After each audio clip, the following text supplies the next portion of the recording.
বক্তৃতা দিবেন, টেলিভিশনে সবসময় বলবেন গর্ভবতী নারীর এই জিনিস খাওয়া উচিত, শিশুর পুষ্টির জন্য এই করা উচিত, কিন্তু বেতন ক্যালকুলেট করে আপনাদের পে কমিশনের একজন সদস্যের সাথে আমি বসেছিলাম, তো ওখানেও বলা হয়েছে যে ক্যালোরি অনুযায়ী হিসাব করবে চারজনার।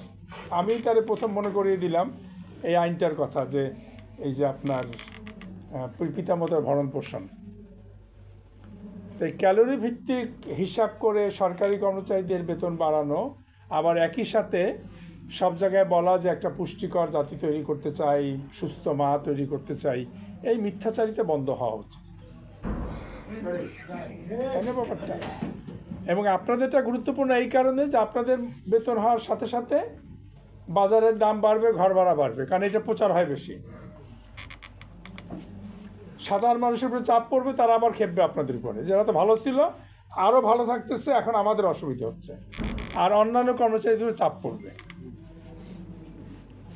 সুতরাং আপনাদেরটা ফয়সালা করা শুধু আপনাদের জন্য না, আপনাদেরটা ফয়সালা করা দরকার সারা দেশের মজুরির একটা মানদণ্ড ঠিক করার জন্য। অথবা এটা শুধু কিন্তু আপনাদের ব্যাপার না, এটা পুরো জাতির ব্যাপার, অন্যান্য শ্রমিক কর্মচারীদের ব্যাপার।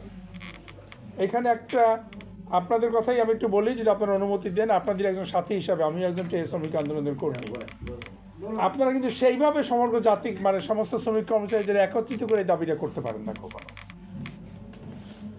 যে আপনাদের মজুরির সাথে যে বাংলাদেশের সকল কর্মচারী শ্রমজীবী মানুষের জীবিকার ব্যবস্থাটা যুক্ত, এইটা একটু প্রচারে আনতে হবে। কিন্তু যে শুধু আমার জন্য আমি কাজ করতেছি না, আমি সবার জন্য কাজ করতেছি, যাতে তারা আপনাদেরকে সমর্থন করেন।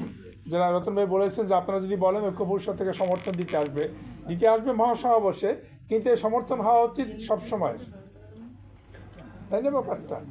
ইভেন কি পে স্কেলের সাথে যুক্ত অনেক স্বায়ত্তশাসিত সেক্টর কর্পোরেশন আছে, ব্যাংক, বিমা আছে, তারা যদি সবাই মিলে একত্র হয়ে একটা সমাবেশ করে, তাহলে বাংলাদেশের লোকই থাকে না, বাকি আর থাকে কি?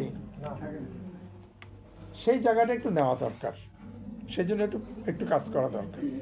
পৃথিবী এখন চাচ্ছে মর্যাদাকর জীবনযাপন, লিভিং ওয়েজ ইংরেজিতে বলে, যে কোনো মতে খেয়ে পড়ে বেঁচে থাকবো। পৃথিবী সেই জায়গায় দাঁড়িয়ে নাই, কিন্তু আছে কি? বাংলাদেশও সেই জায়গায় দাঁড়ায় নেই। বাংলাদেশে পার ক্যাপিটা ইনকাম কত? বাংলাদেশে গত পে স্কেলের পরে এই পে স্কেল থেকে উন্নয়ন কত হয়েছে। আমি এই দেশের সমস্ত কিছু সচল রাখি, অতএব আমার জীবিকা প্রতি বছর আপনার স্বয়ংক্রিয়ভাবে বৃদ্ধি পাবে এবং একটা মর্যাদাকর জীবনযাপন করব আমি আমার পরিবার নিয়ে, সেই ব্যবস্থা, সেই গ্যারান্টি চাই। এরকম একটা পে ব্যবস্থা হওয়া উচিত, পে কমিশনের চাইতেও বেতন নির্ধারণের এরকম একটা ব্যবস্থা হওয়া উচিত বাংলাদেশে। এই জন্য আমরা শ্রম সংস্কার কমিশন কিন্তু একটা স্থায়ী পে কমিশনের কথা বলেছি এবং একটা জাতীয় ন্যূনতম মজুরির কথা বলেছি, যে তার ভিত্তিতে যেন উপরের দিকে সবার মজুরি নির্ধারিত হয়। আমি আশা করব আপনারা যে দাবিগুলো জানাবেন বা জানিয়েছেন, সেখানে যেন এই বিষয়টা আসে, যে আমরা সরকারি কর্মচারীরা আমরা মনে করি সারা বাংলাদেশের মানুষের জন্য মর্যাদাকর জীবনযাপনের মজুরির মানদণ্ড ঠিক করতে হবে, তার ভিত্তিতে যার যার কাজ দায়িত্ব অনুযায়ী আমার মজুরি ঠিক করতে হবে, এবং সেখানে সরকারি তখন পে কমিশনের ব্যবস্থা আসবে। এক আর দুই, সেটি হচ্ছে আপনারা সংগঠন করেন, আপনার আন্দোলন সংগ্রাম মহাসমাবেশ সবই করেন, কিন্তু মাঝে মাঝে গোয়েন্দারা ধরে নিয়ে যায়, মাঝে মাঝে পদ্মার জন্য হয় না, অন্য এইটা একটা বড় কারণ কিন্তু হচ্ছে যে ট্রেড ইউনিয়নের অধিকার, দর কষাকষির অধিকারটা কিন্তু আইন অনুযায়ী আপনাদেরকে ওইভাবে দেওয়া হয় না। সংগঠন করতে দেয়, কোনো কথা বলে না, কিন্তু যখনই দাবিটা নিয়ে সামনে আসবেন, যখনই প্রচণ্ড প্রেশার দিবেন, তখন বলবেন যে সরকারি কর্মচারীদের জরুরি অবস্থা ঘোষণা করা হলো নাকি এসেনশিয়াল সার্ভিস রুল, এবং আপনারা আন্দোলন করতে পারবেন না। এটা কিন্তু আপনাদের দাবির একটা অংশ হওয়া দরকার, যে আমার জীবিকার জন্য, আমার জীবনের জন্য, আমার উন্নয়নের জন্য, আমার অধিকারের জন্য যে অধিকারটা সবচেয়ে জরুরি, সেটা হচ্ছে আমার সংগঠন করার অধিকার। এই পে কমিশন নিয়ে যান মহাসমাবেশ করতেছেন, ওটা কিন্তু যুক্ত হতে হবে। হ্যাঁ, আমি কিন্তু পরামর্শ দিচ্ছি না, আমি আপনাদের জাস্ট আপনারা যারা চিন্তা করেন সেটাই বলতেছি। আরেকটি খুব জরুরি ব্যাপার এখন সরকারি কর্মচারীদের কাছে আসতেছে। গত 10 বছর যাবৎ প্রায় বিভিন্ন জায়গায় সরকারি কর্মচারীদের আপনাদের সরকারি কর্মচারী প্লাস সেক্টর কর্পোরেশন ব্যাংক বিমায় 2-3টা খুব মারাত্মক জিনিস আসতেছে। একটা হচ্ছে আউটসোর্সিং। আপনার পাশেই যে শ্রমিকটা কাজ করতেছে সে তার কোনো নিশ্চয়তাই নেই, সে আপনার অংশ না।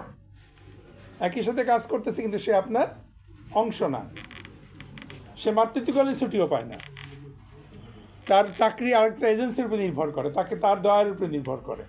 এই আউটসোর্সিং কর্মচারীদের দাবিটা কিন্তু আজকে সরকারি কর্মচারীদের একটা বড় প্রধান দাবির অংশ হওয়া দরকার। এটা শুধু তাদের জন্য না, আপনাদের জন্য, কারণ আপনাদের শক্তি আস্তে আস্তে কমিয়ে ফেলা হচ্ছে, রিক্রুটমেন্ট বন্ধ করে দেওয়া হচ্ছে, তাই না ব্যাপারটা? তার রিক্রুটমেন্ট বন্ধ, প্রমোশন দিয়ে ডেজিগনেশন সাজিয়ে এমন করা হচ্ছে যে কর্মচারীরা এখন সংখ্যালঘু প্রত্যেক প্রতিষ্ঠানে। অর্থাৎ সংখ্যালঘু হতে হতে যখন একদম আরও বেশি ছোট হয়ে যাবেন তখন আর আপনাদের মহাসমাবেশ কিন্তু মহাসমাবেশ থাকবে না, তখন এটা কিন্তু এক ধরনের ক্ষুদ্র সমাবেশ হয়ে যাবে, কারণ মানুষই তো কম।